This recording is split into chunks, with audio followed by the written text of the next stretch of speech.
Mike, turn your games down. Hi everybody, welcome to another top 10 episode of Games My Mom Found. Man, I haven't said that in over a year. So, we are bringing back a top 10 episode. I know it's been a while, but we're going to bring them back again. I can't say it'll be often, but you will have them more than once a year. I can say that. At least I hope I'm right on that. And who is with me tonight? Hi, I'm Blake Anglin, and before we get started on this podcast celebrating our favorite women in gaming, I just wanted to acknowledge, in light of the indefensible decision the Supreme Court made this week, that please get involved, people, in your local and state politics. We have to protect women's rights. It is now more important than ever. The irony of when I had this record, that we're doing this recording the day after that, all that bullshit happened, kind of interesting to me. It's been planned for months. Or over a month. So, fucking country. All right, and who else is with me? Hey guys, I'm Alyssa. Welcome back. Thank you. And where can people find you at, Alyssa? I am on Instagram. My Instagram handle is Alyssa Billy. And you do further art. Yes. Right. And our last guest. Hello, this is Richard Sampson from such fun episodes as the Tomb Raider episodes and recently the Legend of Zelda episode. But I also have a YouTube channel, Rich Kale, where I play through a bunch of games, read through some stuff I've written over the years, and I have fiction placed up on sites like fanfiction.net, Archive of Our Own, and Comic Vine. And this episode is probably coming out August 3rd, just to put that out there. Hopefully maybe things are better in this country by August 3rd, but I don't believe it. Don't hold your breath, folks. I'm not. Just don't tempt fate by saying anything that makes fate say, hold my beer. I don't think fate is listening to this podcast. You know, Fate will be talked about in episode 200, but it will be a creature, a robot type Fate is what Fate is in that episode. So, Chrono Cross. Spoilers. And we should warn people that there may be spoilers in this episode, too. Oh, yeah. So what we're doing is, as Blake had kind of mentioned, we're talking about our top 10 female characters in gaming, either a playable character or an NPC, just someone that meant a lot to you and why and what game they're from, and that we're going to be talking about in this episode. There might be spoilers for some games, but we'll try to keep it light depending on what we have. Or we'll warn, and I can do little warn. Well, I'll warn if we get something that's spoilery. And you will know the game ahead of time before we start spoiling. So you can always skip ahead a few minutes or so if you need to. Well, then again, that too. But of course, like with some of us that are up there in years, let's face it. If you know these characters and the game is at least before 2000. It's already been spoiled. I mean, it's fair game. I'll make this joke before in the show, and I'll make it again. There was always that guy out there who complained when I spoiled Final Fantasy IV like a year or two ago. I want to say it was during COVID about Palom and Prom becoming stone statues, and I spoiled it for him. Final Fantasy IV came out in the 90s, so he'd been living under a rock. I mean, it's fine. There are games where I didn't know anything going into them, and it was not spoiled when I played them, but you can't be upset when something's spoiled for you that's over 20 years old. You just can't. Yeah, and there's some things that even if you know it's coming, it's still going to smack you like a lead bucket. Yeah, there's been a few games that I was completely unaware of going into it that I played for the show. I can't remember offhand, but I know it's happened a few times, and it's always interesting to me. So I'm gonna start with my number 10. I can't do the way Player One podcast does it. They do it in Spanish. My number 10 is Miriam from Bloodstained Ritual of the Night, which I played on PC. One, because I think the character just looks fucking awesome. I love that game. And I know she doesn't get a whole bunch of story, but just the fact of what she's going through, that she possesses like a freaking like demonic powers and is trying to save the world, even though the world pretty much tried to kill her and things. I just really like that character. I love that game. And that's my number 10. I don't have anything else to say about Miriam. I don't have any other reason other than I played Bloodstained recently and she was awesome. So yeah. Yeah, it's a good game, although nothing sticks out to me that I can recall, honestly, about her characterization. But it's been a while since I've played it, so it's a good game. Oh yeah, you were almost on the episode in Life. Yeah. I forgot about that. Yeah, great game. I really like it a lot. It's up there one of my favorite Metrovanias, I will say. Yeah, absolutely fantastic title. What is there anything specific about her story that speaks to you? Is it just the gameplay around? I think it's just the game. I need a number 10. That was part of it. And I just liked her. I mean, there's a little bit of the cheesecake factor, as Cody Laveau would say if he was here. but there's a little bit of that. But I just like the character a lot, and she was cool to me. I mean, I like the way that she grows throughout the game, I feel, too, and I just love that game, so. I thought Cody's thing was butts. It is, but there's also cheesecake factor of it, too, I think. Well, I mean, I know of the cheesecake factor, and I tried to keep that at the minimum in my choices. It came out when we did Bloodstain also. I know that with Carrie. He'd mentioned something about, because that game does have some cheesecake factor to it with some of her costumes. So he made comments about that. Yeah, I still love that game, though, so. What about you, Alyssa? My number 10 is Princess Peach. She's my number 10 because, like, I mean, I like her, but, you can't really play her in many games, but she does have her own game on the DS. And it's pretty fun, she has she has her umbrella and she can like cry on things and she could be angry and she could be happy. But I actually really like her in the Paper Mario games because you can play her because there's little cutscenes where she's usually with like one of the like side characters and she's like, obviously trapped by Bowser and stuff like that. But I don't know, her dialogue is pretty fun and like, I don't know, I really like the Paper Mario games because they show a different side of her. So that's why she's my number 10. How many of those Paper Mario games is she playable in? I've only ever played Paper Mario, the first one. I know I'm trying to think here. Oh no. Because on the GameCube, Thousand Year Door. Yeah, Thousand Year Door, you can play as her, I believe. And then the newer one, you cannot. Not the Origami King. Super Sticker Star? I haven't played that one. The Color Splash one, you can play as her on there. That's what we Okay. The only reason I knew that was the Wii one because I worked at a printing company when we made those displays for that Paper Mario. That's the only reason I knew that. Unfortunately, I don't have any of those displays anymore. I did have stars for Mario Party, but they're all gone at this point. Yeah, I'm trying to think of the N64 one, if she's playable on there or not. Yes, she can be played in certain, like, interlude segments. I do know that. Like I said, that was the only one I've ever played. It's the only one I ever completed. And sadly, the day I completed it pretty much destroyed the series for me. Okay. Oh no, I really like the Paper Mario series. Well, it's nothing to do with the games. The games are terrific. I could tell that. I love the music from the first one. It's just that I finished it in 2001 on a rather bad Tuesday in September. Oh. Yeah. Ominous. That makes sense. Yeah. What about you, Richard? What's your number 10? Oh, I gotta see. My number 10, I got like a whole list of characters, and they each have a reason. And to be honest, I couldn't necessarily pick one I have to pick one at random. And I'm going to go with Alexandra Roivas from Eternal Darkness. Oh. Now, she's got a tragic backstory. Her characteristic traits are pretty much even for your stats-wise. And she is... I guess you could say she falls into final girl syndrome, but let's face it, she deals with a lot of crazy shit. A lot of messed up What are you talking about? Seeing yourself in a bathtub with your wrist slit in a pool full of blood when you're hallucinating is not as freaky? What are you talking about, huh? Strange. Hey, I've also played Outlast, Mike. I played Outlast. I have not, and I don't ever want to. Somebody will put it on the show now. You know that.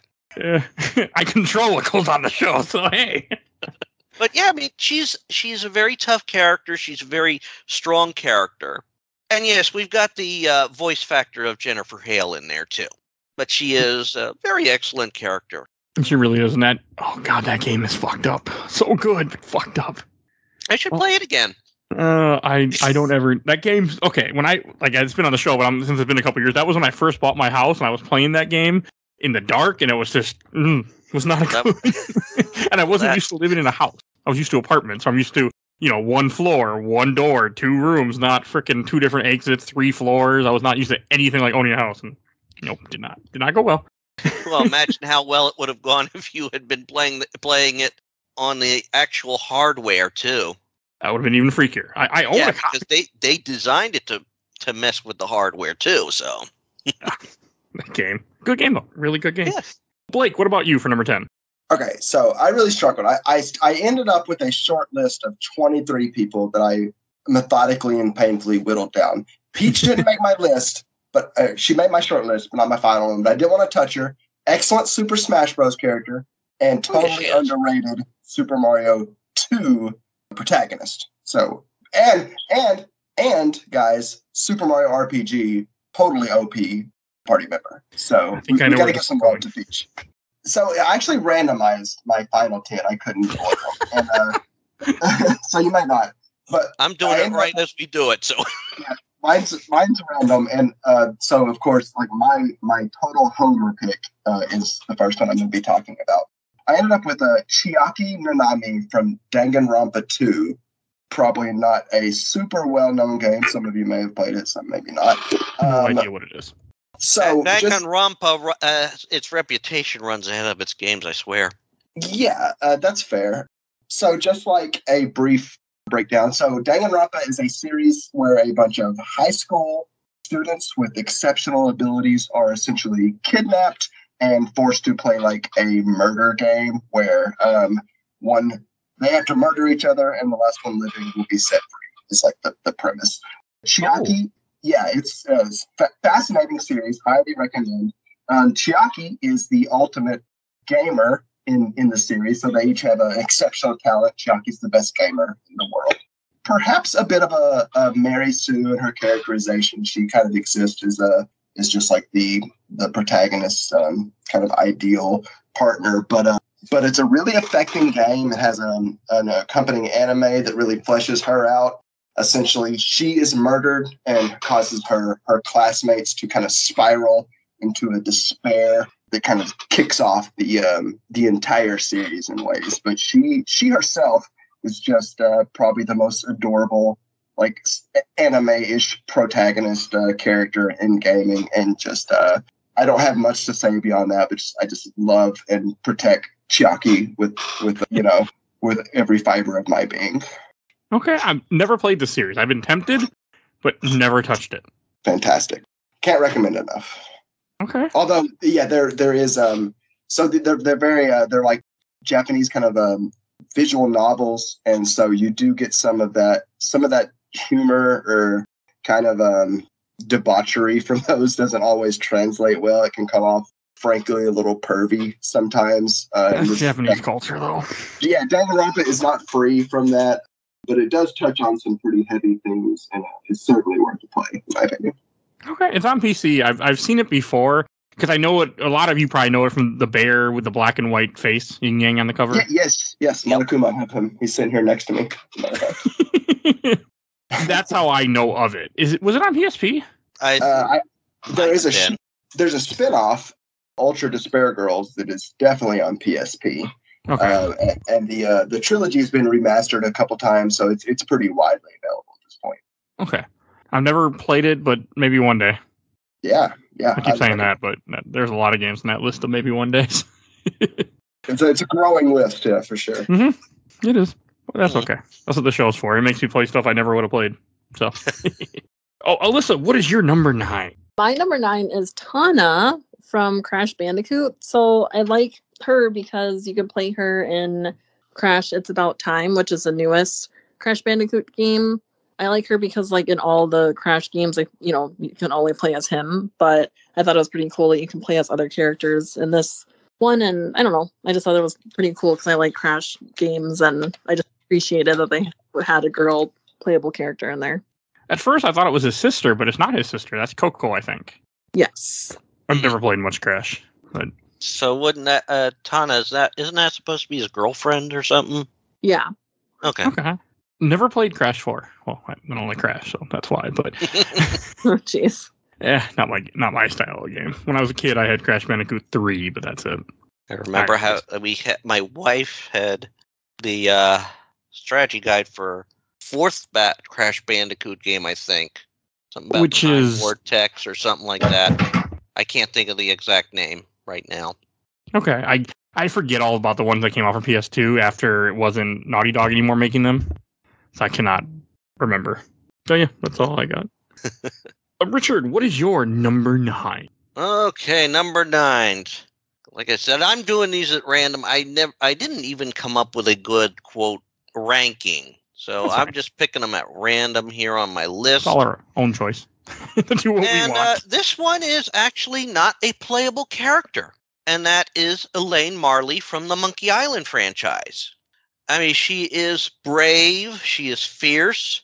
She is already thinking things through of how to get out of any situation.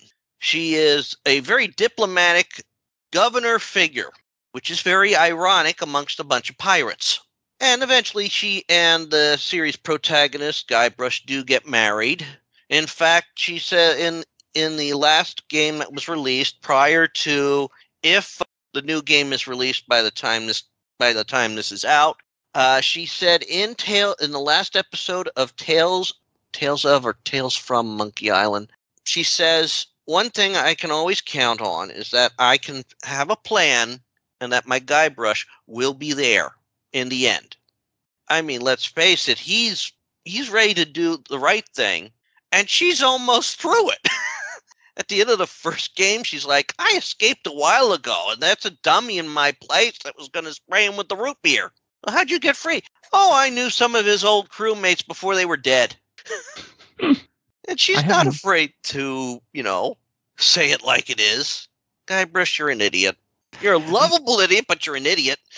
I have never played any of the Secret Monkey Island games yet. Play them, Mike. You'll laugh. I mean, you don't get to sword fight her, but I mean, doing the sword fighting in the game is like, part of it's just 90% of it's the insults. It's like, you fight like a dairy maid. Now, appropriate, you fight like a cow. One day, I'm going to play it. We'll hold you to that. You will laugh. Oh, right. And Blake, what is your number 9? Yeah, so it's funny about those. I actually find that people either have great nostalgic factor for those LucasArts yeah, they games, do. or they just have never played or touched any of them. I fall in the latter camp, unfortunately. So I don't know if we'll get to honorable mentions, and I don't want to take the wind out of anyone's sails if they have these coming up. But this next character was my final ad after cutting Femshep and Sinwa. So we could maybe talk about those later. They're not on the list. But this was tough, is what it came down to. I ended up with, and again, this is random, my order. I ended up with Jade from Beyond Good and Evil. Hopefully the series, if the second game ever comes out. Sure it will. But if not, I chose Jade for a few reasons. I think maybe the toughest part of putting my list together was kind of trying to find a healthy balance between legacy characters and people who I thought were good characters. And Jade stuck out to me as a really good mix of the two, as kind of one of the more OG kind of video game protagonists, certainly, even back in the PlayStation days, there wasn't an overwhelming number of female playable characters, certainly in adventure games and with legit deep characterizations. And she does stand in her own right, I think, as kind of a cool character. Someone who, first off, I'm always a sucker for photography in video game photography, like Dead Rising and BioShock and Beyond Good and Evil. That's one of my favorite. You're missing a good one right there. Pokemon Snap. Oh, that wasn't what I was thinking. Okay. Yeah, I'm a sucker for that mechanic in any of those games. But so Pokemon Snap, maybe that's the central mechanic. But I don't even care if you shoehorn it in like BioShock did. Just let me take photos and reward me the character for it. Beyond Good and Evil obviously incorporates that. It's a key aspect of her personality. She's a photojournalist trying to uncover corruption. She's just well acted, well written. I'm a sucker for the green motive that she has going on. So she perhaps more than any of the characters on my list, just really strikes that balance between iconic and still original enough in the gaming timeline to possibly have had an impact, on gamers my age, certainly female gamers who can kind of identified with her, while still having her own strong characterization and not just. But I do understand where you're coming from. I actually got the game because I did see some gameplay of it, and her character does intrigue me. One day I'll play it. I can't speak highly of it, so. Have you ever played it? Yes. I don't like it. Okay. I've beaten it. I just don't like it. Yeah, it's got some flaws as a game, but we'll hope the second one can find a wider audience. Maybe let's put it that way. If we ever see a second one, yeah. How long is that supposed to come out? I 41 years, I think, at this point. 42 years, perhaps. Yeah. Timeline's a little wonky. I remember working at Target, they were advertising that. And that was in 2008. I remember writing an article. It's been at least 10 years since I wrote for my last video game website, and writing an article like, is Beyond Good and Evil 2 on the horizon? And the answer was no, as it turns out. I don't even think it's even in production anymore, to be honest. I think they scrapped that a long time ago. They just don't want to say it. It's vaporware, but Jade will live on in our hearts and on my list. All right, in my number 9 is one character with 2 names, Garnet/Dagger, Final Fantasy IX for PlayStation 1. So originally this was a different character, but I was talking to a friend of mine and they convinced me that was not right. But I was thinking more about it. Like, Garnet changes so much in that game. She changes her name midway through that game. She gets her whole life question on what's going on. If I remember right, her mother isn't really even her mother like she thinks it is. Like, everything in her world changes. She cuts her hair with a dagger at one point to change. It's just such a powerful scene. She's such a great character that really does, change throughout the entire game. I haven't played Final Fantasy IX in many years, unfortunately, but it's something that's always stuck with me. So that's my number 9 is Dagger Garnet from Final Fantasy IX. That brings us to number 8. Oh, Richard, what is your number 8? Well, I just spun the wheel to pick number 8. And this is one of 2 characters from the same game, which I'm going to bet that this is one of those 2 that I figured is going to be on somebody else's list as well. And as it turns out, I've got Eris Gainsbourg, or Burrow, from Final Fantasy VII. And let's face it, she's got a very complex backstory for in that game. Uh-huh. She is great healer character. And spoiler alert for those of you who are only playing Final Fantasy VII Remake, fate is tragic as she does not make it through halfway through the game. My guess is she's not going to die in the remake. I'm with you, Mike. I don't think they're going to, because the trailer they showed for the second remake part 2 has it looks like they're going a completely different direction. And it could be. It could be. However, part of her story is that, and if you know Final Fantasy VII lore to this point, even Advent Children, which is a terrific film, very terrific film, she is part of the live stream. So she is lovable. Just with all of her stuff being available so early in the game, and my God, her limit breaks, so OP. So OP. Her ultimate limit break, full recovery, probably even bring dead characters back to life. Everybody is immune to every freaking attack under the sun. They won't get hurt. It lasts the whole battle. Yeah, but there's a reason why it's in there. Because it doesn't last. Yeah. It doesn't last the whole battle. It does fade away.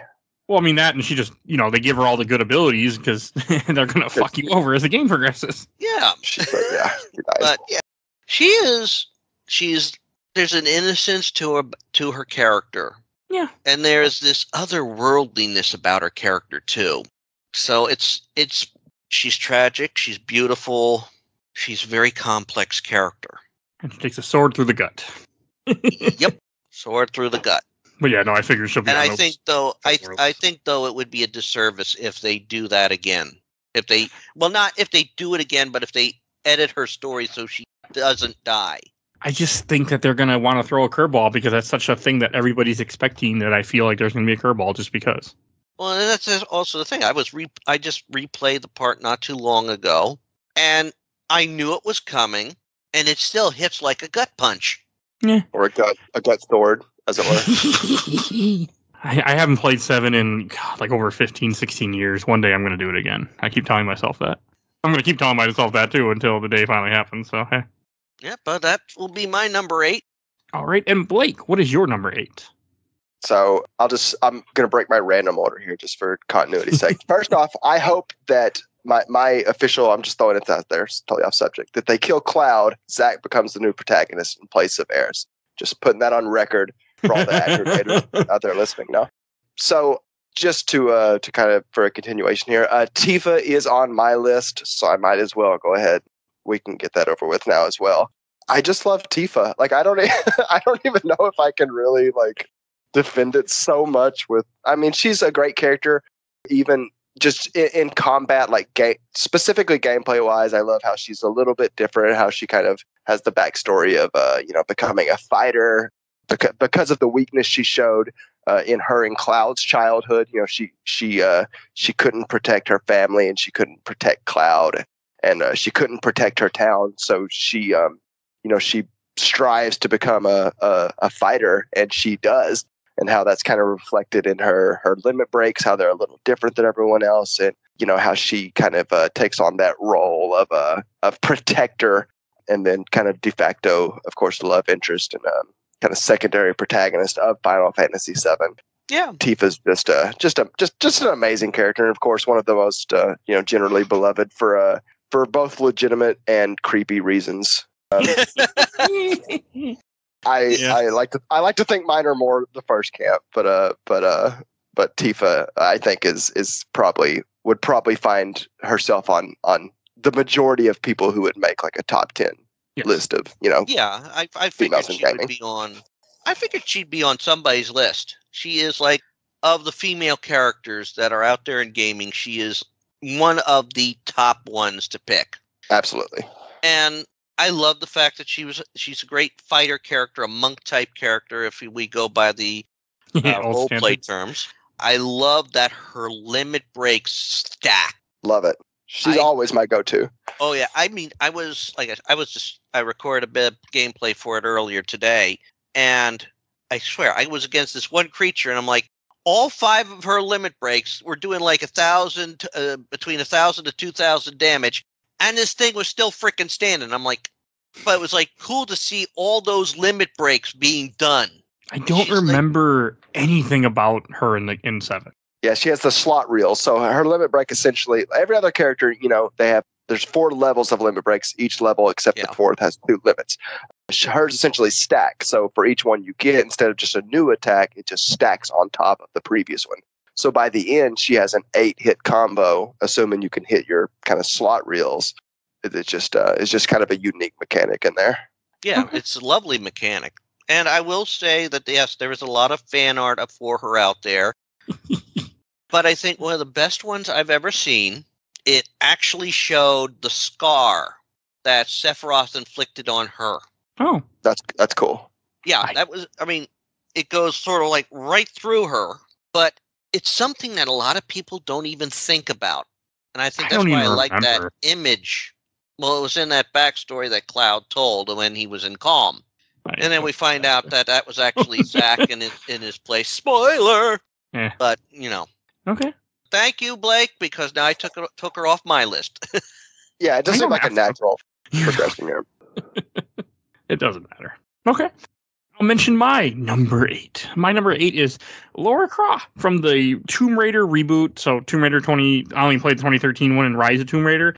But the way that her character grows in those games is just amazing. And how they don't play her for the very sexy type. She still is very attractive, but they're not playing it for that. And the way that she grows from having to do her first murder and being faced with all this chaos that happens to her in that game, it is something else. And I just love the way that she grows in those 2 games. I mean, I loved Rise of Tomb Raider. I loved Tomb Raider 2013, near those other previous episodes, but it was just, there's something about that character that's just so good. I have to put out there. I think Lara Croft in all of the timelines can be generally lumped in because all the timelines keep certain factors the same and some change certain factors. She's always been into archaeology in all the timelines. She's always had to deal with loss in all the timelines, even in the movies. She's always had to basically build herself up. And the beautiful thing about the Survivor timeline is you really see that happen as the story of the games progress. Every other system, you get it from the point on, after the event or seeing an event. I mean, in the first series, you never saw the event, but it's in her backstory. And in the second, in the anniversary, you see that her parents archaeologists. And that ties in deeper, that they took her on digs, and of course she had to witness her mother, quote, dying, which is traumatic. So, Alyssa, what is your number 8? My number 8 is from Star Fox Adventures. I chose Crystal. You can play her in the beginning for a while, and basically the whole game is, well, not the whole game, but, Fox is trying to save the planet, but he's also trying to save her. But I like that you can play her in the beginning. I like that she was trying to defend, the planet and stuff, and she just, I don't know, she held her own, and it was really nice that you could play her, because usually, she's not, I don't think she's in the other Star Fox games. That's like the first one that she's really you can she's play. in Assault, which is the one right after that. Yes, but in this one you can that's like the first time you can really play as her and see her, and I just love that game a lot. That game is so I had to put that in there. Oh, it's a good game. Should I really say that? Okay, I think I can't remember what I said about Assault. Go listen to my whole controversial episode. Take from Mike here. I think I liked no, Assault was okay. I think I liked Dino Adventure for the most part. Maybe Angry. I think I did like it though. You loved it. Wasn't Crystal supposed to originally be the main character of that game, and then they made a Star Fox game? She was. They changed that. All right, and that brings us to our number 7. Blake, what is your number 7? So I'll go a little off script again here. Just Lara Croft was on my list for many of the same reasons. Obviously another one of the kind of early I think Lara Croft stands out to me in even when compared against some of the other female characters, which I'm sure we'll get into soon, some of the more iconic ones. But yes. of having an actual characterization, but also being extremely competent. And this I think is kind of a key strand between the old games and the new games. Even in the newer ones, you have a younger Lara who's obviously kind of emotionally scarred and traumatized by the things that's going on. Yeah, no, absolutely. The growth there, but one of the kind of through lines of her character, and this is extremely clear in the original. And I have fond memories myself. My mom was never a gamer, but she played through the original Tomb Raider, and I was just in awe that I was still playing Mario, and she was doing this. I was like, this is crazy. And it's the only game that I can literally ever remember her playing. But the kind of through line of Lara Croft's just competency as a character, she was not a damsel in distress. She did not need rescuing. She was taking care of things. And even the new character, while traumatized, still this is like a young woman stranded on an island. And just making it even through this kind of very real and visceral emotional trauma. And also the best-selling video game heroine in the world, according to the Guinness World Record. So Guinness World Record holder Lara Croft, I think has to be in at least strong consideration for every list. And it was a pretty easy inclusion on mine. Okay, that's pretty cool. That's part of why I was trying to keep her off my list. Yeah, you knew we were all going to do it. Yeah. Alyssa. Yeah, you guys go to classic sometimes. Okay. Alyssa, what is your number 7? So, okay, I put this on here in honor of my friend Chelsea. I put Jill Valentine. Have you even played those games? Master of Unlocking herself? I haven't even played those games, if I'm being completely honest. I mean, I've watched people play the games. They seem pretty cool. I will eventually, get around to playing them. But she seems like a pretty, badass character. So I was like, all right, I'll put her on. So that's why she's number 7, though. Okay. I wonder if Chelsea will even listen to this. She probably will, because I told her I would put her on for her. I do love Jill Valentine, too. And I'm assuming you were mentioning the one from, since you didn't play it, I mean, we'll say you meant the first game, the remake. Because that's kind of where she's introduced for the first time. Or is that the only game where Jill's actually playable? No. I know she shows up in, it's not. She shows up in 5, I know. She's playable in Resident Evil 3 Nemesis. Yes, she's also in Umbrella. God, of course. Jesus Christ, yeah. Umbrella Chronicles, she's playable. Revelations 1, she's playable. Okay, cool. Yeah, geez. 5 DLC, she's playable. It's like a Mercenaries type deal, or? No, she's in DLC. Oh, There's cool. a little story for her in 5 DLC, where she's trying to escape. Get those royalty checks, Jill. Good for you. All right, and I'll say my number 7. My number 7 is Elizabeth from BioShock Infinite. The only good thing about that game. So Don't turn me off playing it now, Mike. No, you should play it. Everyone should play it once, but there are issues with that game that I went for almost 3 hours with Bill talking about and Joe. So go listen to that episode. But I love Elizabeth in that game. Especially when you look at the DLC, Burial at Sea, and just where that character goes, which I'm not going to spoil all that. She's amazing. I mean, she comes from a character who's captive in a cell, and they're pretty much just observing her, and she has no one. She doesn't even realize what kind of world she's in, to where all she wants to do is go to Paris because she read about it in books. And she's just an amazing character who really grows and is just a badass by the time that you finish with that character. And a badass by the time you finish with that character, because Sonic just dropped my keyboard thanks to a cat. So cats. I have too many. So yeah, that's my number 7. And Richard, what is your number 7? Well, my number 7 ends up being, and you may not be familiar with this character, Michaela Reed from the Dead by Daylight game. She's one of the survivors. She has a very intriguing backstory because she's familiar with magic and all that. And this is somehow caught in the story of the base storyline of the game. This is caught the entity's eyes.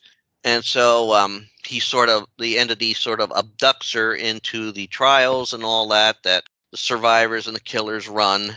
And she's actually the first survivor in the game to have a mechanic in the game called boons, which this is something that was something new, because while killer in the game, in the trial arenas where you play where you have the matches, there are totems around that the killer can have hexes on. With what she brought in, the new feature was boons that the survivors can use. You bless a totem, and whatever boons you have is active in that area. Like if you have her abilities have she has a healing and a swift step, which you get into that area, you can heal yourself even if you don't have a self-heal skill. And if you run into the area with that and you've activated that boon, no marks are left for the killer to track. So if they lose track of you in that area, they can't see where you've gone. And then they added with each new survivor, they're getting boons of their own, but she's the first one that had these boons, and I think that was like a brilliant addition to the mechanics to add to the game. And just because of the look factor, she's a redhead. I like redheads. Okay. I didn't marry a redhead, but I like redheads. Okay. I've only played Dead by Daylight once or twice. I don't remember who I chose or anything. I just know that game was not. I did not like that game. It was not nice to me. If it's your first time, you're going to get slaughtered the first time, and you just have to learn. And that's what it is. It's a learning mechanic, regardless of if you play Survivor or if you play Killer. It's a learning mechanic. And even the killer characters, some of them have very tragic backstories. And some are movie characters. Yes, they got the licenses, although they lost the license for Stranger Things. So that was sad. Yeah, and I mean, if you paid for it before they lost it, you get to keep it. So they can't take that away. They won't take that away, and they can't. I don't think legally, or they would. They no, can't but make money off they it. got rid of the trial ground, but you could still have the character.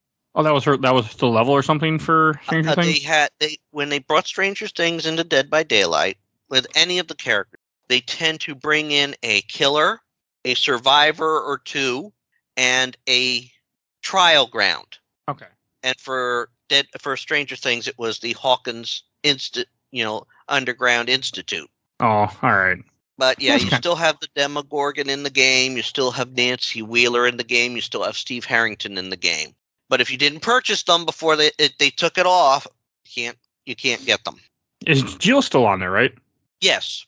Okay. They still have the Resident Evil license, and I think they're planning something else now. That's good. I know it's a thing with licenses. People like to take their licenses back, but it's just stupid. Yeah. All right. And I did all our number 7s, correct? Yes. Okay. I couldn't remember because I'm messing with the order. So we're going to do number 6. I'll go first because we already mentioned this.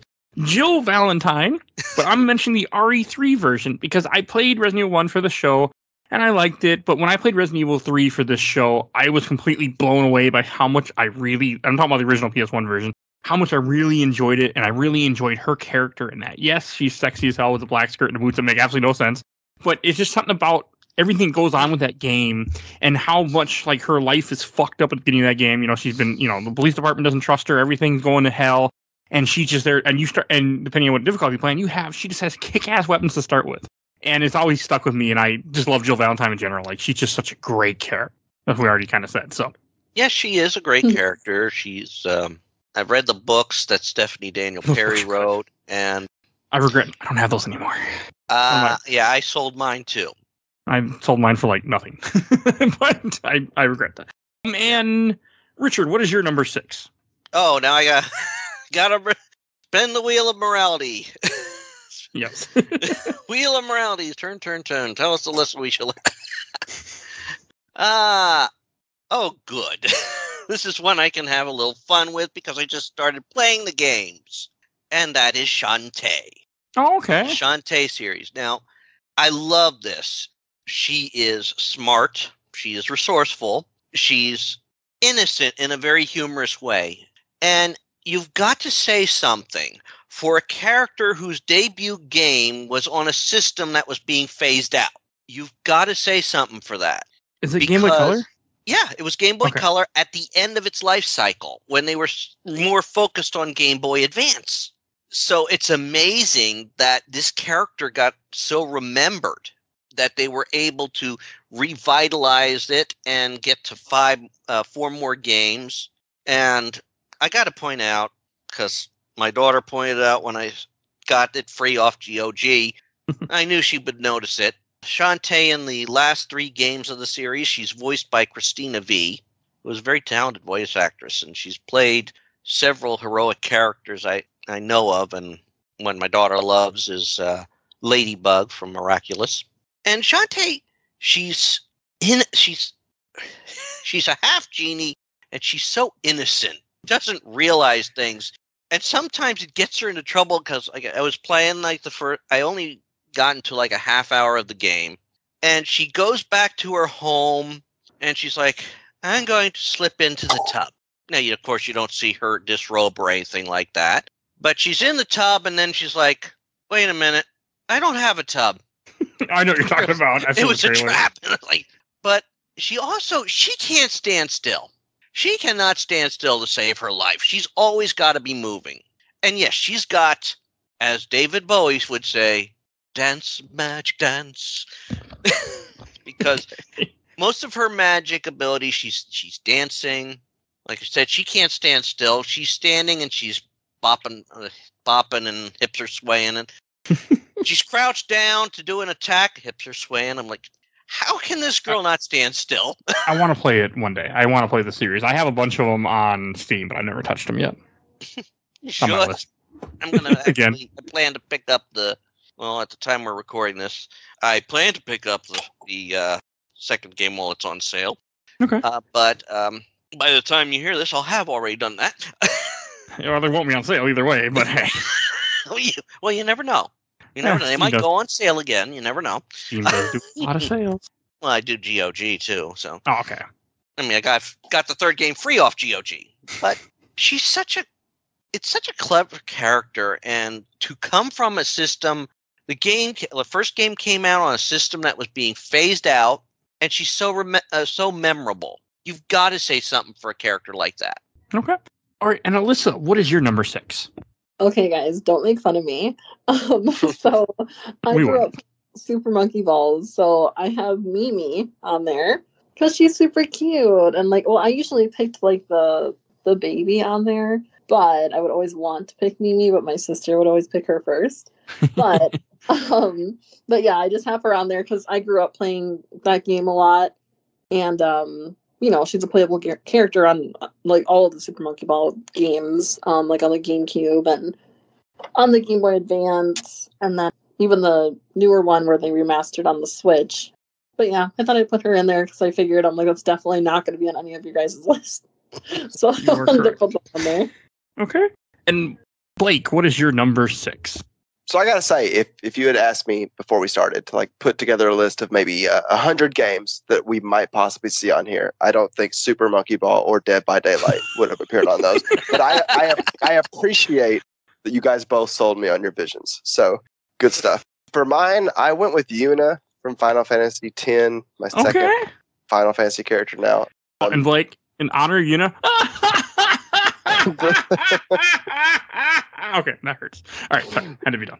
I love it because you can love Yuna and the game and like totally legitimately make fun of that ridiculous laughing scene. It's a good scene. I will stand by it. The scene is incredible. The scene it like serves its purpose, but you know, voice acting has come a long way since the PS2.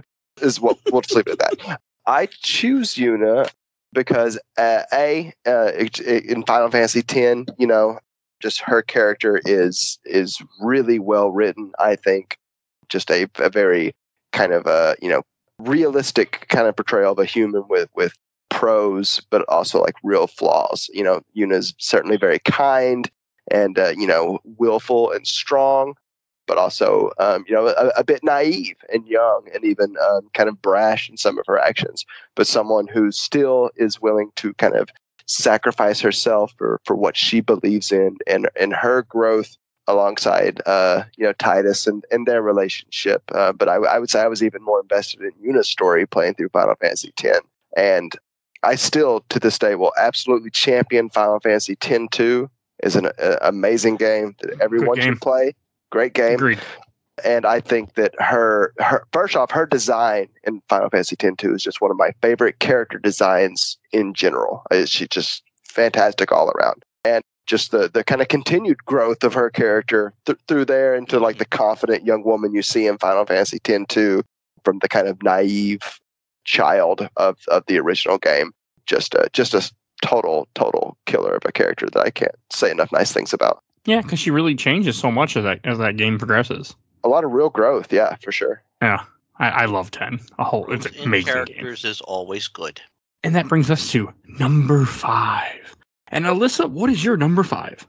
Alrighty, my number 5 is Kazooie from Banjo-Kazooie. Yeah. Okay. You know, wait, Kazooie's? I didn't know Kazooie was a female character. Are you dropping this knowledge bomb on me right now? Wow, I never knew that either. She lays eggs. Oh my god! When you read the dialogue and stuff, like Banjo refers to her like as, you know, she and her. Yoshi lays eggs. Is Yoshi? I'm sorry. I'm getting way up. No, Yoshi's not. All right, you guys are blowing my mind right now. I'm so sorry. I also Birdo shoots eggs, and Birdo is supposed to be male. I think Birdo is like Birdo's female. Yeah, well, I'm pretty sure Birdo's like transgender, something like that. I think non-binary, like, you know, they don't have a gender. Yeah. But anyway, so Kazooie. Sorry. But then I also have Slash like Laylee from Yooka-Laylee because it's kind of like a spin-off from Banjo-Kazooie, so they kind of tie together. But yeah, just the like sidekick character. But in Banjo-Kazooie, you could play as Kazooie, you know, because they have that little portal where like the two separate, and then you can just play as Kazooie. But yeah, I like how sassy she is, and like, you know, she has a little bit of an attitude, and I don't know, it's a fun game, and I think that's a, you know, pretty fun character, so that's why it's number 5 for me. Yooka-Laylee's a good game too. Not enough people have played Yooka-Laylee. Yeah, I have it on Epic. I don't want to play it because I don't like Banjo-Kazooie, but I have it. What? I mean, you can hear that episode 7 of the show. I think, or episode 7 or 8. But I fucking hated Banjo-Kazooie when I played it for the show. Oh, that was a long time ago. I just recently got reminded of something in Banjo-Kazooie. And it's like one of those... no, I knew it existed. It was like one of those hidden... I can't believe they put that in a kid's game type thing. Oh. Okay. I have no idea what you're talking about. I think I know what you're talking about. I don't know if I want to know either. I think I might know what you're talking about. Yeah, and I don't want to go any farther than that. So. Okay, let's leave it at that. Blake, what is your number 5? Hold on, I'm Googling NSFW Banjo-Kazooie. Let me get my results real quick. I'm kidding. Next, let's see. I have Tali Zora from Mass Effect 2 and 3. Oh.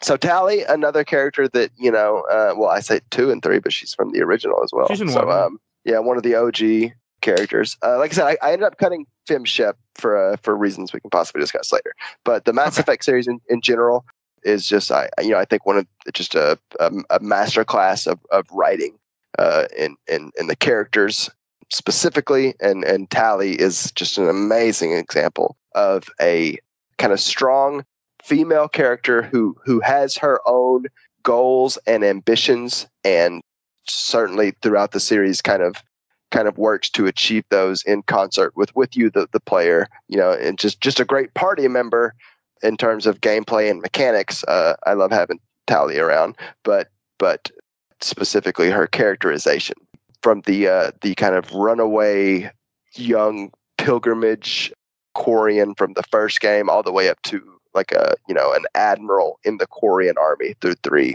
So you see her entire kind of metamorphosis from someone trying to find themselves to a leader of their people, and just fantastic all around. And the Mass Effect Citadel DLC, which introduces us to drunk Tali, perhaps the greatest Tali. So she's the best. Okay. I don't remember. I haven't played Mass Effect in a while. I don't remember 2 or 3 at all anymore. It's been years. Good stuff. But one day, I really want to play them again. I played 1 for the show a while ago, but the audio was terrible. So, and I'll say my number 5, Marl from Chrono Trigger, because she's awesome. Even though it's all her fault that the whole thing happens, but she, you know what? Because of her clumsiness, because of her curiosity, she hits the stupid button on the computer that lets them know that Lavos is going to destroy the world, and they have to stop it. And I love her character. I love Chrono Trigger. Like, that game is, as I've said on the show before, favorite game of all time. But Marl, I feel like she also really grows, and you see her come from, someone that was very sheltered in life in the beginning of the game and not knowing what the outside is to really changing and growing as the game progresses. And she's just awesome. And has one of the best moments ever in gaming when you save Chrono's life, because only a monster, Michael Hughes, if you're just listening to, would do something like that and not save her. Like, you have to save Chrono. You have to have her on that mountain hugging Chrono. He come back from the dead when you replaced him with a frickin' copy. But hey, so yeah, that's my number 5. And Richard, what is your number 5? All right, now I'm just trying to remember. Is Marl, she was the princess? Princess Nadia. Yes. Okay, that's why I was trying to remember, because I was confusing her with Luca for a moment. Oh. Hey, it's been a few years since I played Chrono Trigger, all right? Luca's way cooler. I'm throwing it out there. Sorry, Mike. I'm putting it into the universe. Luca is now, cool. my number 5, this one's going to be a bit out there. That's fine. But it's Adrienne Delaney from Phantasmagoria. I mean, she was basically a lead character in a live-action Sierra game when they were going through their full motion video type phase. Her character is a writer, and as you put it in there, you cause the whole problem. She in turn causes the whole problem. She releases a demon accidentally because they bought a home that used to belong to a magician, and she found a secret crypt, and she opened a box because as human beings we're stupid like that. That's true. And she goes through hell in this game. And even by the end of the game, you actually see the toll it took on her to defeat this entity that had possessed her husband. And the only way she could really free him from it was to, quote, kill him. And this is after he's gone and been killing everybody else. And she's like this sensible character thrown into this supernatural horror. And yet you get that feeling of she's been through hell and back. If I remember correctly, Phantasmagoria is the game that David Lee Combe was on or worked on. Okay, he played the husband. I know because he's part of the same group that we're met from Classic Gamer Guild, so that's how I know his name. Yeah, I want to play that game one day. You can. It actually does have a built-in hint system too. What do you mean? Would I need something like that? Come on. They put them in few Sierra games. I'd have a guide, so it wouldn't matter, but yes. But I remember when this game even came out, it was like 7 CDs in length. Damn, we talked about it before on the show. With the early cast, we were talking about doing it, but we never did, obviously. But, okay. Just prepare yourself for a tough game there. Yeah. And that will bring us to number 4. And Blake, what is your number 4? Number 4. Let's see. And I forgot to mention this earlier, but Elizabeth was also on my short list, Mike. So that was a good choice. Oh, okay. And I She's want to great. mention that she's great, and the gameplay value she brings is like one of the best. Like, if you have to escort someone, like Elizabeth is one of the highest on the list of like. Oh yes. Have you ever played Burial at Sea? I haven't. Always been on my list. BioShock's one of my favorite series. I gotta get around. Play Burial at Sea. Completely different to BioShock Infinite. It wraps up her story in a neat bow, and you will not be happy, but you'll be glad you played it. Let's just put it that way. I like it. Really okay, good, that's fair. I like that. You've convinced me, I think. It's on the collection you probably have already because of Steam and Epic or anything. So I think I might have it on Switch actually. So that would be yeah. Play it. So next I have a list. I thought I expected at least some of you would have this one on your list. You might. I went with Princess Zelda for like many of the obvious reasons. Just the the amount of time she's been around, even if she wasn't necessarily playable in her earliest forms. She's just so iconic. It's hard to leave her off a list like this. But she's as playable in 2 games. So as the series right, yes, I'm glad you mentioned that. As the series progressed, she went from just a MacGuffin / damsel in distress to what within the the lore of the game. She's obviously a central figure. Kind of, we could talk about the lore of the Zelda games, but essentially like the reincarnation of one of these goddesses in this game, and just central to what's going on. I mean, it is the Legend of Zelda, but she does kind of develop some core attributes. A strong female character in her own right. Like she's always going to do what it takes to protect her people and her country. And even in some of the games when things get really hard, like Ocarina of Time and Breath of the Wild, she's shown as someone who doesn't give up, but fights back kind of against these injustices. So she's more than just like a token damsel in distress. Even if she started that way, she really I think earns her place as kind of an iconic character and one of my favorite Smash characters. So bonus points there. Okay. Yes, Zelda's the only good playable games that Zelda. The only good Zelda games that Zelda is playable in is the good games that she's playable is of course the Smash Brothers series and Legend of Zelda Spirit Tracks. There were no other games that she was playable in. One day, I'm going to play those CDI games for this show if I can find volunteers and tribute and get a way to run it. I will one day do it. I would submit Hyrule Warriors, the 2 Hyrule Warriors games. Yep. You're right. Very true. Yeah, I did forget those. That's my bad. Yeah. Okay. But that's a fair point. And Alyssa, what is your number 4? My number 4 is a non-playable character. It's Midna from Twilight Princess. I don't know why. I really like her. She's awesome. Yeah, she is. Honestly, that was my first Zelda game that I've ever played. And I don't know. I there's something about her. I just really like her character. I just thought that her interactions with the game and stuff like that were very unique and cool. And I don't know. I really like her. She insults you constantly in that game too, if I remember correctly. No, I love it. I love that. That's what he deserves for the shit he does anyway. So he's an idiot in that game at times, so he deserves to have someone yelling at him. Yeah.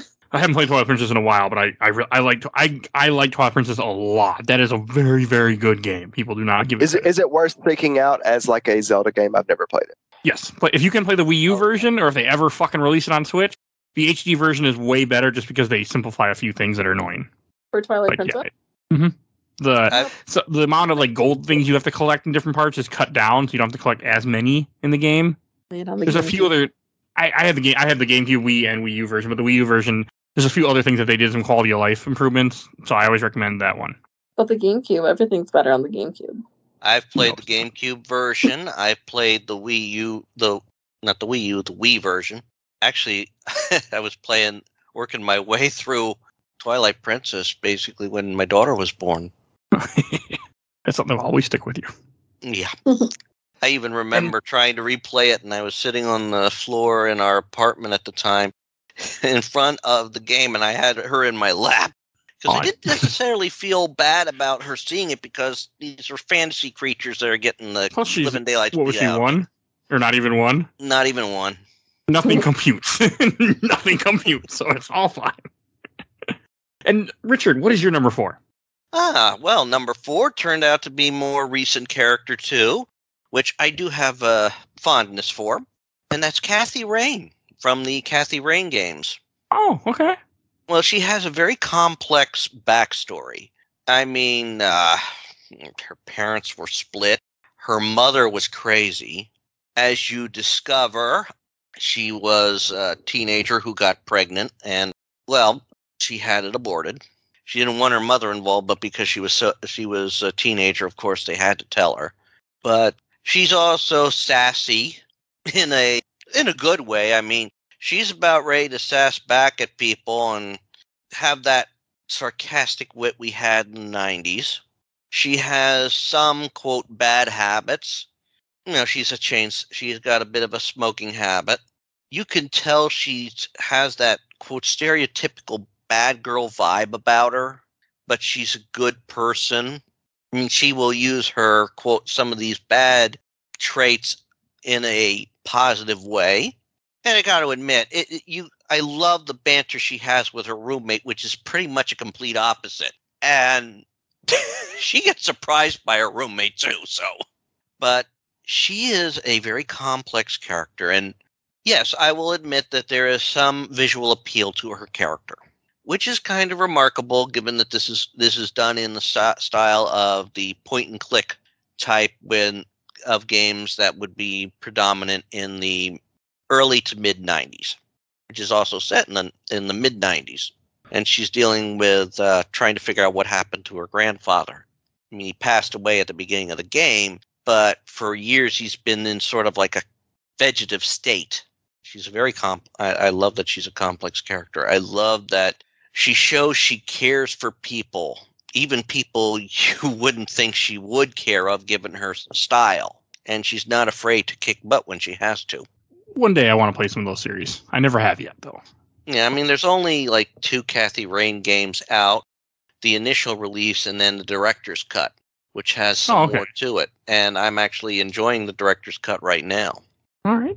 And I'm going to say my number 4, that I'm assuming is on nobody's list, Iridia, however you want to pronounce it, from Final Fantasy IV. How many characters do you have that get thrown off a boat, eaten by Leviathan, and you pick up later on in the game, they're all grown up because time passed when they were in a different dement area, and they grew up and learned new abilities. Like, you don't get that. Plus, the game opens up pretty early with her mother getting killed, protecting her village that you end up destroying, and she has to join you. Like, she's a great character. And for the longest time when I was a kid, I never realized that the second sprite of Iridia when she's an adult was actually her hair off to the side. I thought she had a mask on for the longest time. It wasn't until later I realized, oh, that's her hair that's over there, not a mask, you idiot. But I love the character. Used her all the time back in the day because you don't have a choice. But she's great. Like, just the evolution of her and what she goes through, and the fact that she ages when the game doesn't really, like, not many years passed in the game, but in her where she gets transported to time changes. It's just awesome.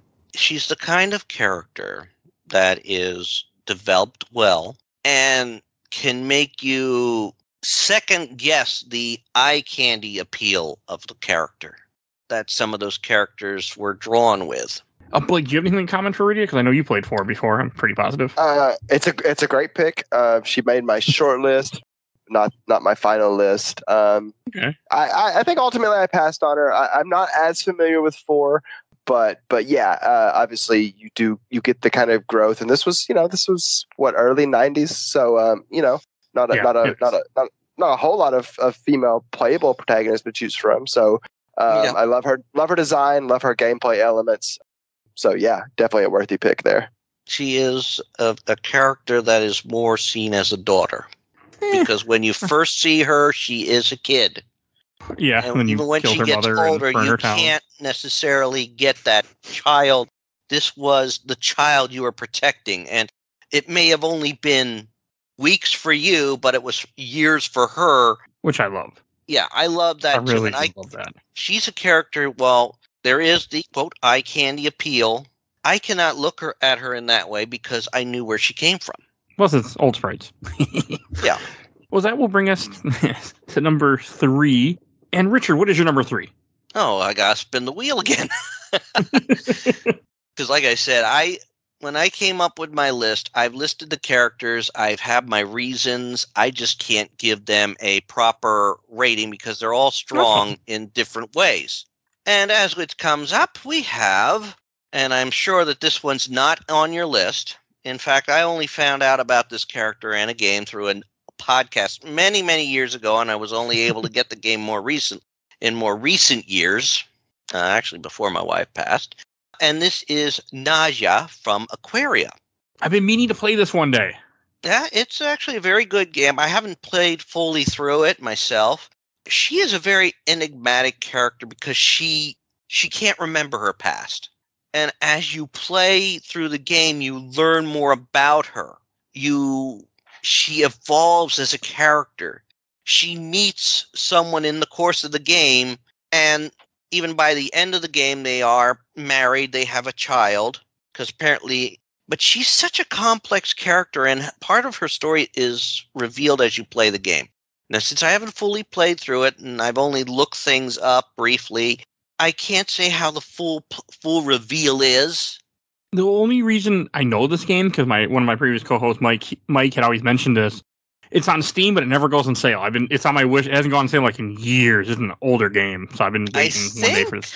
I think I got it on GOG when it was on sale. Okay. So I mean, GOG. Go on the site. You'll find some good stuff there. I mean, let's face it. Steam. They just got Doom 64 on GOG now. There is no GOG, only Steam. Yeah, well, unfortunately, there's certain games you can't find on Steam. So I know, but I have a weird thing with Steam. I got nothing. Okay. But yeah, she's got a great voice. They picked a good voice actor for her. British woman. I can't remember her name right now. I've heard the podcast. It's been years since I actually listened to the podcast episode. But that's cool, though. I mean, you mentioned a game that most people wouldn't even know exists. The only reason I know exists because of my previous co-host. It's a Metrovania. Oh, yes, it is. And it's very captivating, and I love it. I just have to get back to it. Maybe I'll do it for my channel one day, too. You should. And, Blake, what is your number 3? Let's see. So this is the last of my legacy picks here. I went with Samus. Okay. Ultimately, I think maybe someone in the chat before we started talking had talked about some kind of out-of-game media, so maybe they could even talk more than I could about her. But I think ultimately I just chose her because of her place in video game canon and history, almost a meta pick, as just one of, if not the OG kind of female badasses in gaming. So, you know, just a strict legacy pick here in terms of like just young girls in the original Metroid was, I believe, late 80s. So, you know, like obviously not a lot of choices back then for females who wanted to play and kind of see themselves represented. So even if it was an Easter egg or if it took a while to get around, just the fact that Samus was a woman in that time is just why she makes my list essentially. Okay. Definitely. She's a strong character. She's a good role model. And I'll say my number 3. I know this was on Blake's list. It hasn't been yet, but it might be again. Aya Brea from Parasite Eve 1, because I just fucking love Parasite Eve 1, and I love Aya Brea. Like, Parasite Eve 2... took her off. I'm glad that you have just validated the pick, though. She's one of my favorite. I love that game. She's great. Back in 2007, when my son was born, if we would have had a girl, her name was going to be Aya. Me and my girlfriend at the time, that's what we just hopefully maybe decided. I don't know if that actually would have happened, but that was my plan, at least. I just love the name. I love the character. She's a badass in that in Parasite Eve 1. Unfortunately, Parasite Eve 2 sucks. You can hear my review. But she's just so awesome to me. I mean, she finds out that she has power. She finds out that she doesn't burn to death when everybody else burns to death. Oh, a great cutscene, right? And one thing as a cop, but it's just such a great character. She's just so fucking awesome. And the way that, she finds out that, like, isn't she somehow like related to the ultimate being that's a baby that's trying to kill you later in the game? I can't remember. I think she's somehow related to it. There's some clone fuckery going on, perhaps. I know. I'm not going to pretend to understand the story. I know the third game you play as her, but you're not actually her. You're her clone of her daughter. That's when the clone comes in. I think you're the clone of her daughter. You're a clone that raises a daughter, but it's actually her. I think it was. Was it a transplant? Like one of her mom. No, that's with her sister. She had something transplanted into. Oh God, the villain of the first game, Eve. The Melissa, I think is her name. It's been it's a confusing game. It's a great game, but I'm not gonna even sit here and pretend to know what the fuck happened in it. You can go listen to episode it's like 26 or so. The first part of Steve. Go listen to that. We explained the game pretty well because we just beat it. Like one of us beat it that day when we recorded it back then. Amazing PS1 era cutscenes though. Amazing PS1 game too. Yeah, I mean it's it still holds up. I'm happy to say. So I've been meaning to replay it, but every time I do that, I'm like, do I really want to play another 10 hours? Like, I don't know if I want to play that game again for 10 hours. It's got too many things to do. So, Alyssa, what is your number 3? My number 3 is Rouge the Bat from Sonic. Okay. Sonic Adventure 2. Yes, you can play her in Sonic Adventure 2.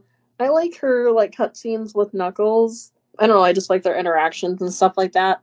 But my favorite level to play her in is when you're in, that building, that mailroom building, and Dr. Eggman is yelling at you, and he's like, Rouge, hurry up and find the Chaos Emerald. So you're in there and you have to the prison.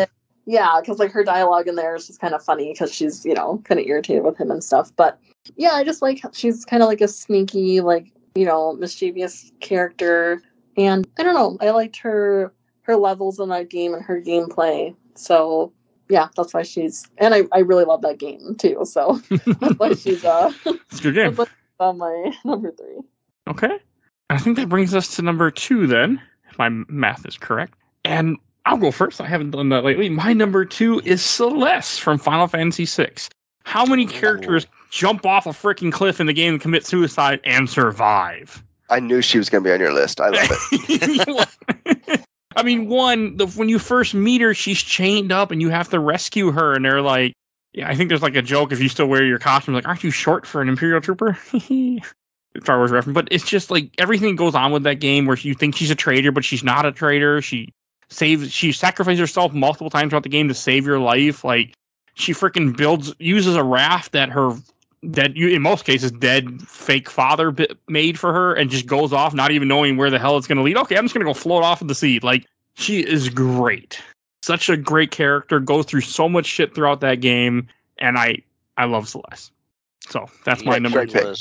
Great pick. I mean, she's one of the 2 strong well, there's 3, isn't there 3 female characters in that game? Yes. That are major players. Realm, Celeste. That's it. Yeah.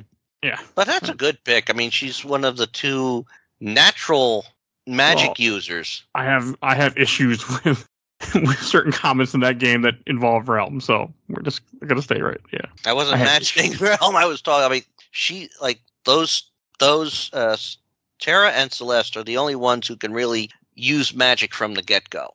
Well, Strago and Realm, I guess, both kind of technically. Oh yeah, because of the family they come from.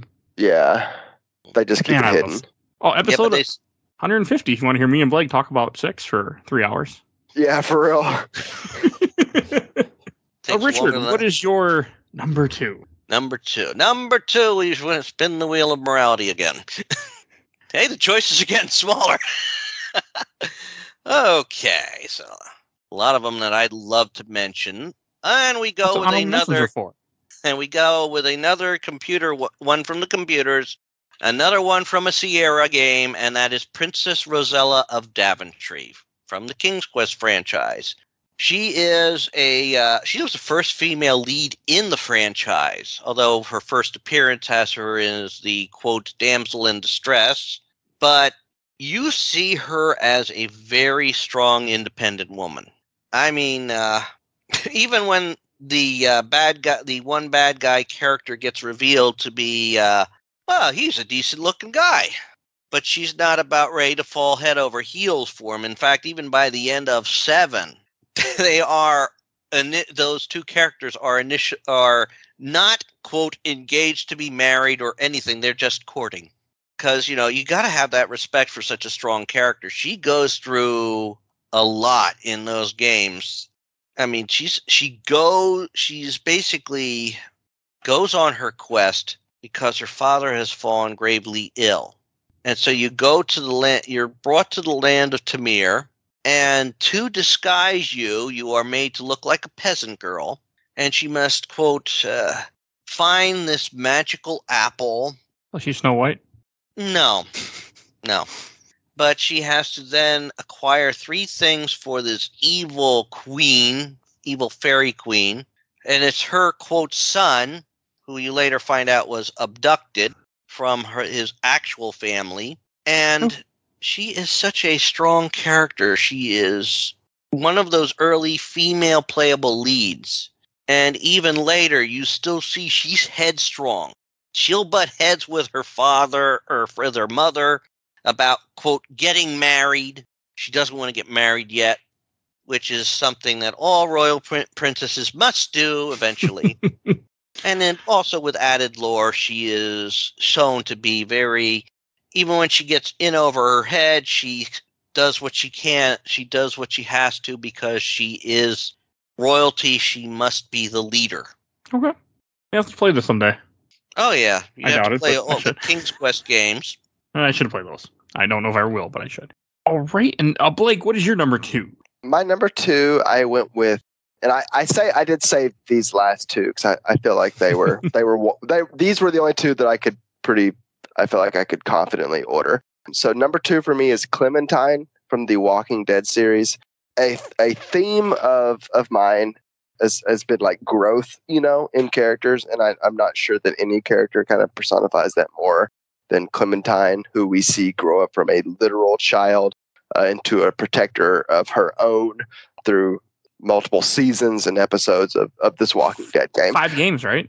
I want to say. Oh, so I guess it depends on how you would chop them up. So each season is 1 game. Yeah. Okay. So 4. I know season 1, season 2, A New Frontier, and then maybe it's final season. I can't remember. I never played past season 1. There's a number of spin-offs that I didn't play. I believe that it would be, I think 5 is correct. Okay. Season 1, season 2, A New Frontier. So maybe that's it. So maybe this is those 3. There's also final season, and there's also the Michonne game too. Yeah. Okay. So I would choose her because following her journey from the first episode, obviously you play as a person named Lee who finds this girl Clementine, and you kind of protect her. And I think when I think back to those Walking Dead games, I think their kind of legacy on storytelling in video games is a bit underrated in ways, because it's one of the first games I can recall that just your choices were so important, and really even if we've gotten wise to some of the tricks like Telltale and a lot of those these quote unquote choice driven games play on us, that how deterministic are your choices really? And that's a fair debate, but you always have the motivation, I think, throughout those of your choices were, this is true of almost every player I think who played those, that like protecting Clementine was just priority number 1, and with that mindset, from the beginning, and then to see her come into her own as this very long series that some people were invested in for years, as a protector. And even if it falls into some of the like storytelling tropes and like fake outs that the show ultimately suffered from, her tale and characterization is still just really affecting in the way that you can see the growth of a single character in a harsh world. Maybe unlike any other character in gaming in terms of just the breadth of what we get to experience. Okay. And Alyssa, what is your number 2? My number 2 is Dixie Kong. You can play. Her first appearance like that, you can actually play her as Diddy's Conquest, and I liked her a lot in that game. I played as her mostly in that game because I don't like playing as Diddy because she was just easier to control. I like Diddy better. Well, I like playing her better. I like Dixie. I'm with you on that one. Okay, good. And then she has her. I guess technically her own game, because like Donkey Kong Country 3, that's when it's her and Kiddy Kong. That game though is seriously impossible. I haven't even went past the first world in that game, but I like that she's in it. And then you can play her in the like later games like Tropical Freeze and the other games, but I like playing her in those as well. So, yeah, she's a good character. Diddy Kong Racing. Yes, and that too. Only the DS version though, if I remember correctly. Yeah, she's not in the 64 version for sure because I used to play that. Yeah, I never played the just DS version though. Yeah. Okay, I think that brings us to honorable mentions. And Blake, you want to mention some honorable mentions that you have? Just quickly. Yeah. Sure. Yeah. So we've mentioned a few, but just to run through them, I had Sonya Blade, Kerrigan from the StarCraft series, Sinwa from Sinwa Sacrifice, Alloy, which is maybe number one for some people, but I was surprised that had not been mentioned. I'm so sorry for spoiling that if anyone has Alloy coming up. Not mine. Sylvanas Windrunner, Chun-Li Lightning from Final Fantasy 13, 2B from Nier Automata, and The Boss from the Metal Gear series. Okay, Boss. That's No Faith from Mirror's Edge. Yeah, I ended up taking her off just when I look back. It was a moment in time. I don't know. The reason we're making that joke is he wrote a list of top 10 females in games, and that was one of them. So he couldn't remember why he put that in there when he sent us the article when we first started. Sorry, Faith, you had your time in the spotlight. I've never played those games. I really want to. I just never done it. Man, I say that way too much. They're fine. Like they are good games. Richard, what are your honorable mentions? Okay, I've got about 6 or 7 of them. I'm going to try and be quick with them. One of them is the Valkyrie named Thera from the Gauntlet series. In fact, that's the name that she first had on the old stand-up cabinets back in the day. I also picked Flora Reinhold from the Professor Layton series. She's cute. She's adorable. She's smart. She's also awkward because I love that pick. She grew up basically in a town full of robots.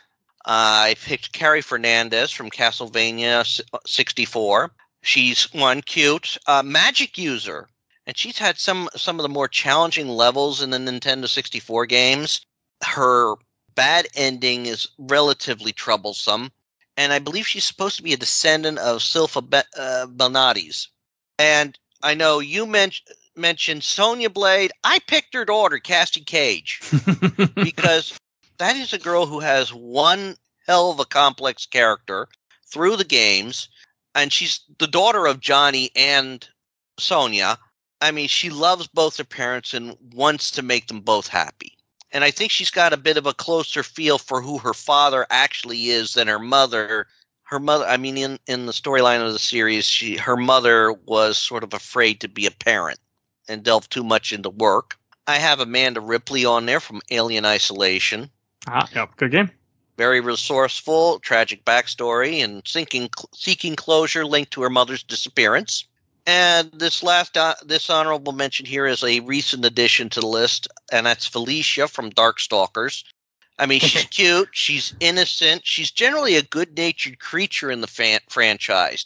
She is a cat girl. She was not cat girl, and she was not necessarily intended to be, quote, the sex symbol of the game, but she is such a lovable character.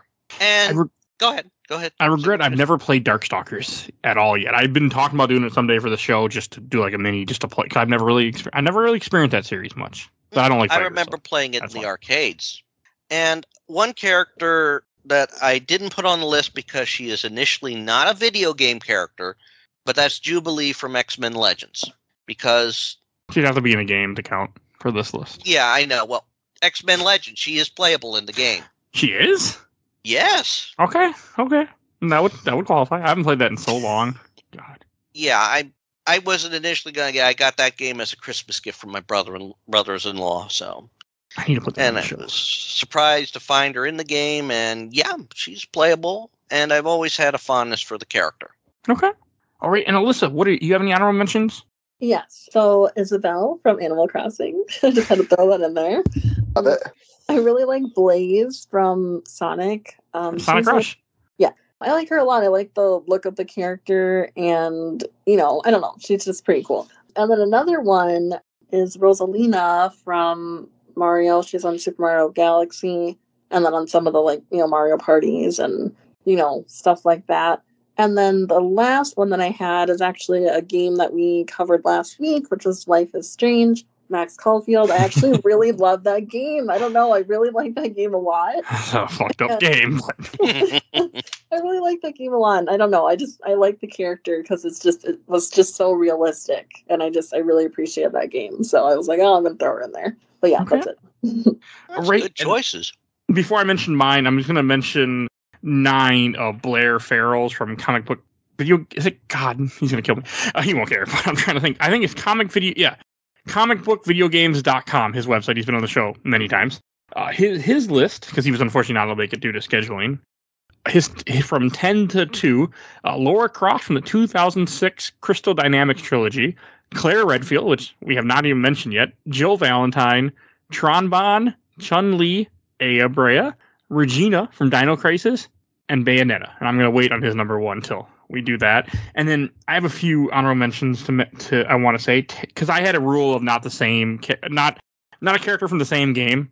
So that's why I skipped a couple. But my honorable mentions are Terra from FF6, Renoa from FF8, because I just love Renoa, but her character is kind of bland and she's kind of bitchy, but I just loved her when I was a kid and had a huge crush on her when I was like 14 years old.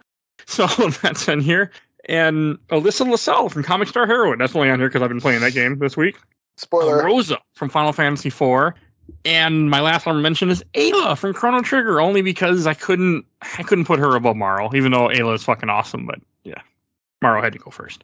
All right, so that brings us to our final ones. And Blake, why don't you go first? What's your number 1? Yeah, so I actually had a similar rule, and it was tough for me because you mentioned Celise, one of your favorite characters, and one of mine as well. But Tara Branford is my maybe personal favorite character in all of gaming. So she topped my list.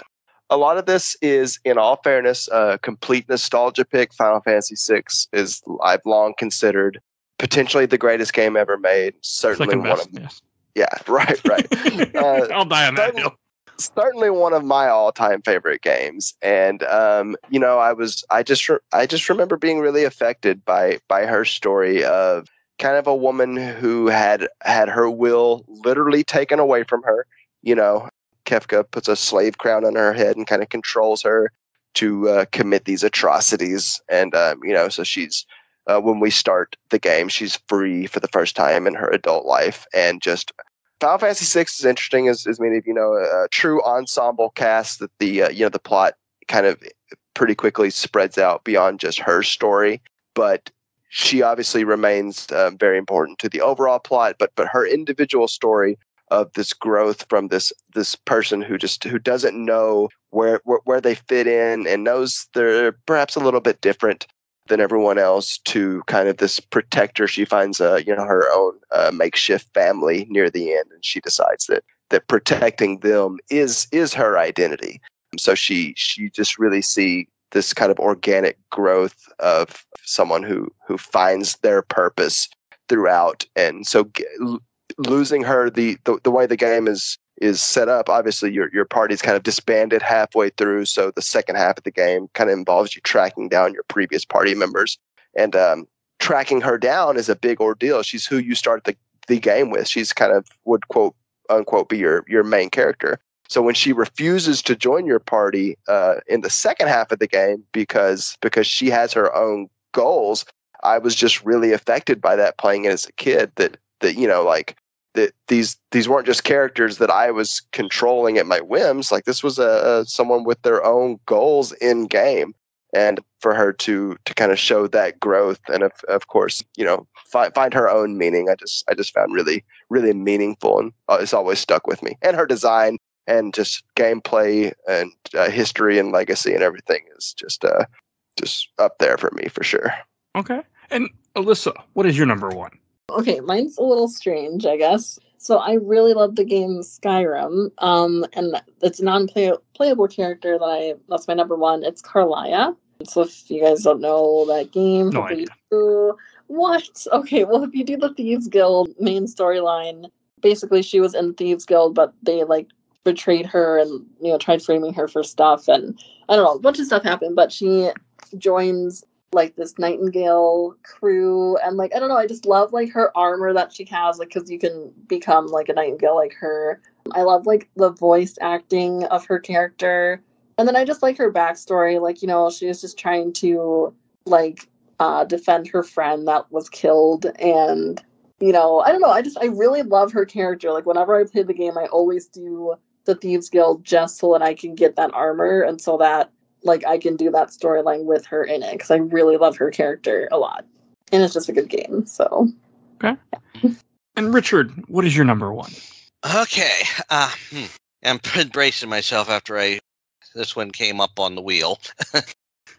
And I did put it on the list. And yeah, You can spin the wheel again. Okay. No, I'm not going to spin the wheel again. This has got to be said. I mean, my number one ended up being Nora Everhart from Called Sea. She's smart. She's resourceful. And she's got a tragic story. I mean, her husband goes to this island to try and find a cure for her condition. And he disappears, and she goes in search to find out what happened. And if you don't know this game does have a Lovecraftian spin on it. There's a lot of there are references for Lovecraftian lore in there. But when you come to find out what has happened, he did find there is no cure. Not a cure that she'd be willing to take. The only way she'd be willing to go through with it is if he faked his death and left her the clues to find what is the cure for her condition. And it is that she can live both above and below water. She is in part one of the deep ones, if you want to look at in Lovecraftian lore. But in the end, you either choose to accept the cure, live amongst her own kind forever, an eternal, almost an immortal life without her husband, or you can choose to not take this path, return to him, forgive him for his deceptions, and have her live out her remaining life. And this just hits so hard for me. I mean, you know my history, Mike. I'm a widower. I do. And this is the kind of thing that makes it so hard. And it's a tough decision for any person to make if they were in that situation. And it sort of drives home that point of how tough that decision is. I mean, even both ends, because I could see it from his angle too. Regardless of what she chooses, both characters face losing the one they love one way or the other. And it makes you really feel, it's a very deep feeling of passion for the character, empathy for the character, sympathy for the character, for the characters. What was this game called again? Call of the Sea. Call of the Sea, okay. I do recommend playing it. It is a beautiful game. It is a thinker. Okay, it's getting added to my Steam wish list. Does that mean I'll ever play it? No, but I'll add it to my Steam wish list. That sounds pretty cool, though. It is. It's a beautiful game. It's a deep game. Not on Steam. Oh, yeah, it is. Okay. Yeah, it should be on Steam. I know I got it on GOG, but I know it was on Steam, too. It was on Xbox Game Pass as well. It may still be on there. Oh, it's from 2020. Okay. Yeah, it's a relatively newer game. Okay. All right. Well, that sounds interesting. I mean, that's something that the one thing I love about doing the show is that when I bring different people on, they mention games I never even knew existed. Like, there's a game called The Lake that I keep looking at on Steam that it's about you deliver mail, and I really want to play it, but it hasn't been on sale yet. Or not sale, I'm willing to buy. So. The Lake. Yes. I think that's what it's called. All right, I'm going to go on to my number one. So first, Blake, I want you to guess. What do you think my number one is? Because you'd be the only person that might know. Oh, man. I know this. It's obviously Ashley Graham, the president's daughter. It is not.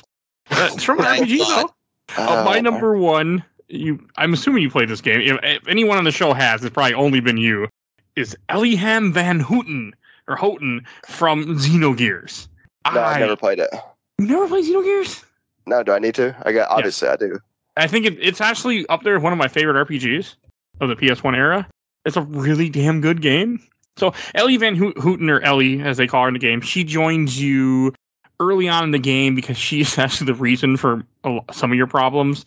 She steals a mech, crashes into your town, which then involves you having to take over the mech and you pretty much destroy your town because you kind of go psycho. But you meet her early on in the forest, and she's lying to you. She doesn't want to admit that she blames you, even though she was the one that caused all the murders. Like she works for the enemy government that's trying to kill you, and the game progresses. Like, it's just so much stuff happened with this character.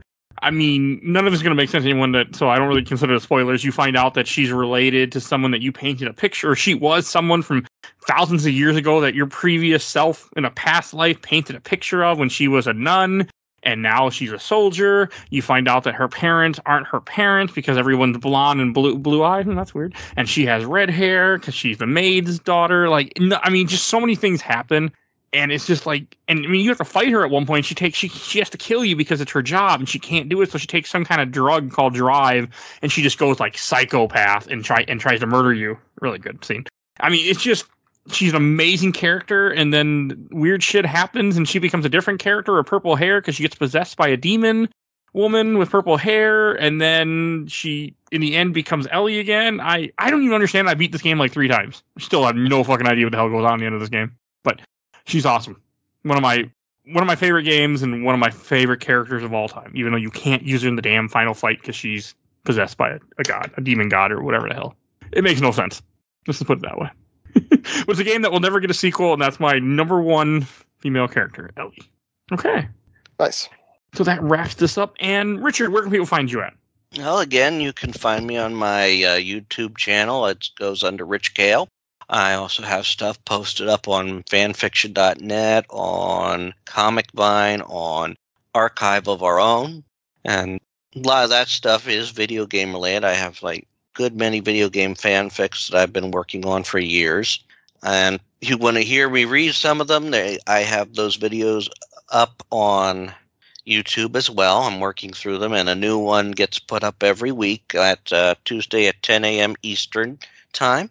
So you can check those out and listen to them and hear me bring some of these characters to life as best I can. Okay. And Alyssa, where can people find you at? I am on Instagram. My Instagram handle is Alyssa Billy, and I do perler bead art on there. Okay. And, like, do you want to get in what we started this episode with? We can talk a little bit about it. You want to get political at the very end, I don't mind. I mean, sure. I just, I guess, it's disheartening. I know for me, I can imagine for a lot of people. Yeah. But I would just encourage everyone to keep fighting. This is just one step in a much longer battle, and it shows that now, more than ever, it's so important to get involved at like local and state levels. You obviously can't rely on the federal government and just our completely broken Supreme Court to help in this fight anymore. So it's got to be done at a local level, and just know that for all the women out there, you have allies, and that we won't stop fighting for you. I'm hoping that this will have an effect in voting. That people who might have not voted before will get out and at least vote and try to make a difference and get better people in office, because some people in office are idiots. We can only hope. It's a travesty. No question about it. What we're talking about, the Roe versus Wade got overturned, which makes what made abortion legal now makes it illegal. And it's whoever, because I always say, anyone that, and I know some people don't like to get political, but it has to be brought up, and it kind of ironically fits what we're talking about. So it has to be mentioned. Even though maybe things are better. I did see after that decision was made, and my daughter told me about it while I was during my work day. I did look up an article, and long and short of it is basically, while they had Roe versus Wade overturned, which made it federal level, the decision is still dependent on the states. Yeah. While yes, a majority of the states have made it illegal, there are still some that do allow it to be done. One of them, Minnesota's safe. And Pennsylvania does have some guidelines where it is complex, and this is a very complex issue. And but it shouldn't be up to the state. It should be up to the person, and that's what the problem is. And I feel like this will have repercussions that the people in power aren't expecting. It will have repercussions. That's what I think. I think it will hopefully change some of the political things that go on in this country, hopefully, because it's pretty stupid. Because they did this. Yeah, and I will blame. I mean, there we have 2 judges on there. Yes. That were literally put there in a control effort. Yeah. In the last 4 years. Yeah. And I'm going to say this in a historical sense. The claim of waiting for the next election to decide, the winner of the next election to decide this, had a stronger argument in 2020 than it did in 2016. Yeah. I'm just hoping that things will happen and they'll retire or die and then we get other people in power again. But we'll see what happens. Hopefully this can bolster, that's the timing, if nothing else. If there is a silver lining to be found, and I'm not sure there is, but if there is anything, it's that there's still time to, make a difference before this upcoming election. Yeah, and I think there will be an effect. I think stuff like this will get people to do more. I mean, because I will tell everyone, I don't care what your belief is, vote. Because, if it's what the majority feels, then that's, the problem is that there's issues in political stuff where people voted and it wasn't always right. So that's what I always want to say. And I think that's where I want to knock it out, ended. But just go out and vote. But it's such another monumental thing that happened in the 2020s. Because we just can't stop having historical events in 2020s so far. Fucking 2020s. The more advanced we will get technologically, the faster things will happen. Yeah. And this is in part, we have had very turbulent decades. I don't think that there has been a single decade in the past 100 years, possibly 120, where we have not had monumental events happen. I'm tired of them. That's all I gotta say. I'm tired of it this decade. But if you enjoyed this episode, you can hear over 350 other episodes of Games by Mom Power where we don't normally get political, but it had to be said. So go check all those out. We do movies, we do games, we do comic book storyline. We do all sorts of stuff. So check out our giant catalog of information or podcast episodes. You can't find what you're looking for on iTunes or Spotify. You can find everything on Podbean or some of the other podcatchers that go all the way back. There's a few. Podcast Addict is another one, so definitely use those. I want to give a shout out to my awesome intro and outro courtesy of Helena at Hell Has Fear. You can follow her on TikTok.